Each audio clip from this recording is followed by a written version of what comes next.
Hi ನಮಸ್ತೆ watch Kannada serial ಚಾನಲ್ಗೆ ಸ್ವಾಗತ. ಮೊದಲು ನಮ್ಮ ಚಾನಲ್ನ ಸಬ್ಸ್ಕ್ರೈಬ್ ಮಾಡ್ಕೊಳ್ಳಿ. ಇವತ್ತಿನ ನಿನಗಾಗಿ ಪೂರ್ತಿ ಸಂಚಿಕೆಯಲ್ಲಿ ಏನಾಗುತ್ತೆ ಅಂತ ನೋಡೋಣ. ಸಂಚಿಕೆ ಪ್ರಾರಂಭದಲ್ಲಿ ರಚನಾ ಕೃಷ್ಣನ ಹಾಡು ಹೇಳ್ತಾ ಮಲಗಿಸ್ತಾ ಇರ್ತಾಳೆ. ಅದನ್ನ ಜೀವ ಡೋರ್ ಹತ್ರ ನಿಂತ್ಕೊಂಡು ನೋಡ್ತಾನೆ ಇರ್ತಾನೆ. ಇನ್ನು ರಚನಾ ಕೃಷ್ಣನ ಮಲಗಿಸ್ತಾಳೆ. ಇನ್ನು ಜೀವ ಹೇಳ್ತಾನೆ, ಅಲ್ಲ ರೀ, ಅವಳನ್ನ ಇಷ್ಟು ವರ್ಷದಿಂದ ಹಾಡು ಹೇಳಿ ಕತೆ ಹೇಳಿ ಮಲಗಿಸ್ತಿದ್ದದು ನಾನು. ಆದ್ರೆ ಅವಳು ನಿಮ್ ತೊಡೆ ಮೇಲೆ ಇರುವಾಗ, ನಿಮ್ ತೊಡೆಯಲ್ಲಿ ಮಲಗುವಾಗ ಅವಳಿಗೆ ಸಿಗೋ ನೆಮ್ಮದಿನೇ ಬೇರೆ, ಅವಳಿಗೆ ಸಿಗುವ ನಿದ್ರೆನೇ ಬೇರೆ. ಅಷ್ಟು ಖುಷಿಯಾಗಿರ್ತಾಳೆ ಅವಳು. ನಿಮ್ಗೂ ಕೃಷ್ಣಂಗೂ ಏನೋ ಒಂದು ಸಂಬಂಧ ಇದೆ ರೀ ಅಂತ ಹೇಳ್ತಾನೆ. ಆಗ ರಚನಾನು ಹೇಳ್ತಾಳೆ, ಹೌದು ರೀ, ನಂಗೆ ತುಂಬಾ ಸಲ ಅನ್ಸಿದೆ, ಯಾರಾದ್ರೂ ನಮ್ಮ ಜೀವನದಲ್ಲಿ ಮೀಟ್ ಆಗ್ತಾರೆ, ನಮ್ಮ ಜೀವನದಲ್ಲಿ ಬರ್ತಾರೆ ಅಂದ್ರೆ ಅದಕ್ಕೊಂದು ಕಾರಣ ಇದ್ದೇ ಇರುತ್ತೆ. ಅದೇ ರೀತಿ ಕೃಷ್ಣನು ಹಾಗೇನೆ ಅಂತ ಹೇಳ್ತಾಳೆ. ಆಗ ಜೀವ ಹೇಳ್ತಾನೆ, ಇದೇ ರೀತಿ ಮಾತನ್ನ ನನ್ನ ಹೆಂಡತಿ ಮಾಧುರಿ ಹೇಳ್ತಾ ಇದ್ಲು. ನಂಗೆ ಒಂದ್ಸಲ ನೀವ್ ಹೇಳಿದ ಮಾತನ್ನ ಮಾಧುರಿಯೇ ಹೇಳ್ತಿದ್ಲು ಅಂತ ಅನಿಸ್ತು ಅಂತ ಹೇಳ್ತಾನೆ.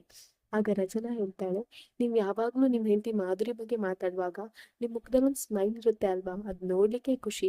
ರೀ ಹೇಳ್ರಿ, ಮಾಧುರಿ ಅವ್ರು ಹೇಗಿದ್ರು, ಅವ್ರ ವರ್ತನೆ ಹೇಗಿತ್ತು ಅಂತ ಹೇಳ್ರಿ, ನನ್ಗೆ ತುಂಬಾ ಕ್ಯೂರಿಯಸ್ ಆಗ್ತಿದೆ ಅಂತ ಹೇಳ್ತಾನೆ. ಆಗ ಜೀವ ಹೇಳ್ತಾನೆ, ಅವಳ ಬಗ್ಗೆ ಏನಂತ ಹೇಳಿ, ಅವಳು ಒಂದು ಚಂದವಾದ ಕವಿತೆ, ನೋಡಿದಷ್ಟು ನೋಡ್ತಾನೆ ಇರ್ಬೇಕಂತ ಆಗ್ತದೆ, ಅಷ್ಟು ಒಳ್ಳೆಯವಳು ಮಾಧುರಿ ಅಂತ ಹೇಳ್ತಾನೆ. ಈ ಕಲ್ಲಂತ ಹೃದಯದಲ್ಲಿ ಪ್ರೀತಿನ ಅರಳಿಸಿದವಳು ಅವಳು ಅಂತ ಹೇಳ್ತಾನೆ. ಆಗ ರಚನಾ ಹೇಳ್ತಾಳೆ, ಕಲ್ಲಂತ ಹೃದಯವ, ಹೌದು ಬಿಡಿ, ನೀವು ಕಲ್ಲೆ ಅಂತ ಹೇಳ್ತಾಳೆ. ಆಗ ಜೀವ ಹೇಳ್ತಾನೆ, ಅವಳು ತುಂಬಾ ಒಳ್ಳೆಯವಳು, ಆದ್ರೆ ಅವಳಿಗೆ ಎಷ್ಟು ಬೇಗ ಪ್ರೀತಿ ಬರ್ತಿತ್ತು ಅಷ್ಟೇ ಬೇಗ ಸಿಟ್ಟು ಬರ್ತಿತ್ತು.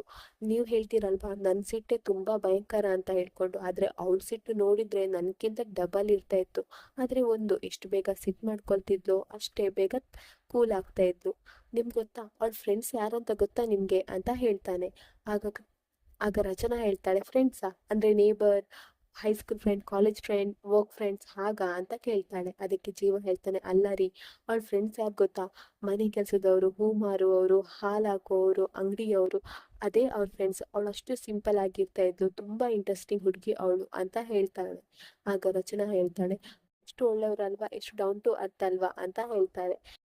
ಆಗ ಜೀವ ಹೇಳ್ತಾನೆ, ಹೌದ್ರಿ, ಆದ್ರೆ ಏನ್ ಮಾಡ್ಲಿ, ಅವಳಿಗೆ ನನ್ ಜೊತೆ ಇರುವ ಭಾಗ್ಯನೇ ಇರ್ಲಿಲ್ಲ, ಅದಕ್ಕೆ ಅವಳು ಬೇಗನೆ ನನ್ನಿಂದ ದೂರ ಆಗ್ಬಿಟ್ಲು ಅಂತ ಹೇಳಿ ಅಲ್ಲಿಂದ ಹೋಗ್ತಾನೆ. ಇನ್ ರಚನಾ ಎಣಿಸ್ತಾ ಇರ್ತಾಳೆ, ಅಂದ್ರೆ ಹೀಗೇನೆ ನಾನ್ ಆಕ್ಸಿಡೆಂಟ್ ಮಾಡಿದ ಹುಡುಗಿಗೂ ಒಂದ್ ಜೀವನ ಇರುತ್ತೆ ಅಲ್ವಾ, ಅವಳಿಗೂ ಗಂಡ ಇರ್ಬೋದು, ಕೃಷ್ಣನ್ ತರನೇ ಮಗು ಇರ್ಬೋದು, ಅವಳನ್ನ ತುಂಬಾ ಜನ ನೆನಪು ಮಾಡ್ಕೊಳ್ತಾ ಇರ್ಬೋದು. ದೇವ್ರೆ, ಹೇಗಾದ್ರೂ ಮಾಡಿ ನಾವ್ ಅವ್ರನ್ನ ಹುಡುಕ್ಲೇಬೇಕು, ಅವ್ಳ ಫ್ಯಾಮಿಲಿನ ನನ್ ಮೀಟ್ ಆಗ್ಲೇಬೇಕು ಅಂತ ಹೇಳ್ತಾಳೆ. ಇನ್ ಬೆಳಿಗ್ಗೆ ಆಗಿರ್ತದೆ. ರಚನಾ ಅವಳ ಫ್ಯಾಮಿಲಿನ ಹುಡುಕ್ಲಿಕ್ಕೆ ಹೊರಟಿರ್ತಾಳೆ. ಆಗ ಬಾಲ ಹೇಳ್ತಾನೆ, ರಚನಾ ಎಲ್ಲಿಗೆ, ಶೂಟಿಂಗ್ ಈಗ ಅಂತ ಹೇಳ್ತಾನೆ. ಆಗ ರಚನಾ ಹೇಳ್ತಾಳೆ, ಹೌದು ಶೂಟಿಂಗಿಗೆ ಬಾಲ ಅಂತ ಹೇಳ್ತಾಳೆ. ಆಗ ಬಾಲ ಹೇಳ್ತಾನೆ, ಹೌದಾ, ನಾನ್ ಕೂಡ ಬರ್ತೇನೆ ಅಂತ ಹೇಳ್ತಾನೆ. ಆಗ ರಚನಾ ಹೇಳ್ತಾಳೆ, ಅದು ಬಾಲ, ಈ ಸಲ ಔಟ್ ಆಫ್ ಸ್ಟೇಷನ್ ಶೂಟಿಂಗ್ ಇದೆ, ನೀವ್ ಬರೋದ್ ಬೇಡ ಬಾಲ ಅಂತ ಅಲ್ಲಿಂದ ಹೋಗ್ತಾನೆ. ಇನ್ನು ಈ ಕಡೆ ಜೀವ ಮತ್ತೆ ಆರತಿ ಮಾತಾಡ್ತಾ ಇರ್ತಾರೆ.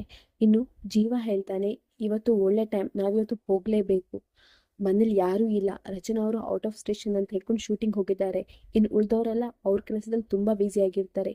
ಇಂಥ ಟೈಮಲ್ಲೇ ನಾವು ಹೋಗ್ಬೇಕು, ನಾವು ರಚನಾ ಅವ್ರು ಹುಟ್ಟಿದ ಆಸ್ಪತ್ರೆಗೆ ಹೋಗಿ ಅವರ ಬರ್ತ್ ಸರ್ಟಿಫಿಕೇಟ್ ಅನ್ನ ತಗೊಂಡ್ ಬರ್ಬೇಕು ಅಂತ ಹೇಳ್ತಾನೆ.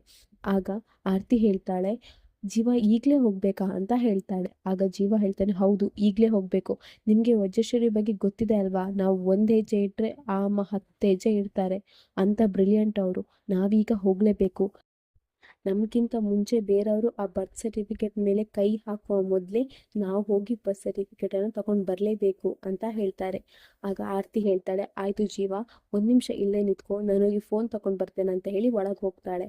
ಅವ್ರು ಫೋನ್ ತಗೊಂಬರ್ಲಿಕ್ಕೆ ಒಳಗ್ ಹೋದಾಗ ಅಲ್ಲಿ ತೇಜ ಇರ್ತಾನೆ. ತೇಜ ಹೇಳ್ತಾನೆ, ಆರತಿ ನೀನ್ ಏನ್ ಮಾಡ್ತಾ ಇದ್ಯಾ, ನೀನ್ ಮಾಡ್ತಿರೋದು ಸರಿ ಇಲ್ಲ ಆರತಿ, ಆ ಜೀವನ್ಗೆ ಹೇಳೋರಿಲ್ಲ ಕೇಳೋರಿಲ್ಲ, ಅವ್ನು ಏನ್ ಬೇಕಾದ್ರೂ ಮಾಡ್ಲಿ, ಆದ್ರೆ ನಾವು ಇದೇ ಮನೆ ನಂಬ್ಕೊಂಡಿದ್ದೇವೆ, ನಮ್ ನಿಧಿ ಭವಿಷ್ಯ ಈ ಮನೇಲಿದೆ, ಬೇಡ ಆರತಿ, ಇಲ್ಲ ಸಲ್ಲದ ಹೊಸಬರಿ ನಿಂಗೆ ಬೇಡ ಆರತಿ ಅಂತ ಹೇಳ್ತಾನೆ. ಆಗ ಆರತಿ ಹೇಳ್ತಾಳೆ, ನಾನು ಇಲ್ಲ ಸಲ್ಲದ ಹೊಸಬರಿ ಮಾಡ್ತಿಲ್ಲ ರೀ, ನನ್ಗೆ ಕೆಲವೊಂದು ಅನುಮಾನ ಇದೆ, ಆ ಅನುಮಾನ ಬಗ್ಗೆ ಹರಿಲೇಬೇಕು ಅಂತ ಹೇಳಿ ಫೋನ್ ತಕೊಂಡ್ ಅಲ್ಲಿಂದ ಹೋಗ್ತಾಳೆ.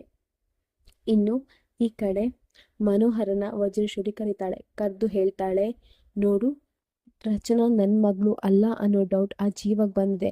ಅವನು ಬರ್ತ್ ಸರ್ಟಿಫಿಕೇಟ್ ಅನ್ನ ಹುಡುಕ್ಲಿಕ್ಕೆ ಆಸ್ಪತ್ರೆಗೆ ಹೋಗ್ತಿದ್ದಾನೆ. ನೀನು ಅವನಕ್ಕಿಂತ ಮೊದಲು ಹೋಗಿ ಆ ಬರ್ತ್ ಸರ್ಟಿಫಿಕೇಟನ್ನು ನಾಶ ಮಾಡಿ ಬರಬೇಕು ಅಂತ ಹೇಳ್ತಾಳೆ. ಆಗ ಮನೋಹರಿಗೆ ಶಾಕ್ ಆಗುತ್ತೆ. ಏನದಕ್ಕೆ ಹೇಳ್ತಿದ್ದೀರಾ, ಅವನಿಗೆ ಹೇಗೆ ಗೊತ್ತಾಯಿತು ಅಂತ ಹೇಳ್ತಾನೆ. ಆಗ ವಜೇಶ್ವರಿ ಹೇಳ್ತಾಳೆ, ಹೇಗೆ ಗೊತ್ತಾಯಿತು ಅದು ನಿಂಗೆ ಬೇಡ, ಒಟ್ಟಿನಲ್ಲಿ ಅವನು ಹೋಗೋ ಮೊದಲೇ ನೀನು ಅಲ್ಲಿಗೆ ಹೋಗಬೇಕು. ನೋಡು, ನಾನು ದೇವರಾಜನಿಗೆ ಹೇಳಿದರೆ ಇದೆಲ್ಲ ಒಂದು 5 ನಿಮಿಷದ ಕೆಲಸ. ಅವನು ಹೇಗಾದರೂ ಮಾಡಿ ಅಡ್ರೆಸ್ ಹುಡ್ಕೊಂಡು ಆ ಬರ್ತ್ ಸರ್ಟಿಫಿಕೇಟನ್ನು ಧ್ವಂಸ ಮಾಡಿ ಬರ್ತಾನೆ. ಆದರೆ ಏನು ಮಾಡೋದು, ಅದರಲ್ಲಿನೂ ಮಜಾ ಇಲ್ಲ ಅಲ್ವಾ. ಆ ಬರ್ತ್ ಸರ್ಟಿಫಿಕೇಟನ್ನು ನೀನೇ ನಾಶ ಮಾಡಬೇಕು. ಸ್ವಂತ ಮಗಳ ಬರ್ತ್ ಸರ್ಟಿಫಿಕೇಟನ್ನು ನಾಶ ಮಾಡೋ ಭಾಗ್ಯ ಯಾರಿಗಿದೆ, ಅದರಲ್ಲಿ ಸಿಗೋ ಮಜಾನೇ ಬೇರೆ ಅಂತ ಹೇಳ್ತಾಳೆ.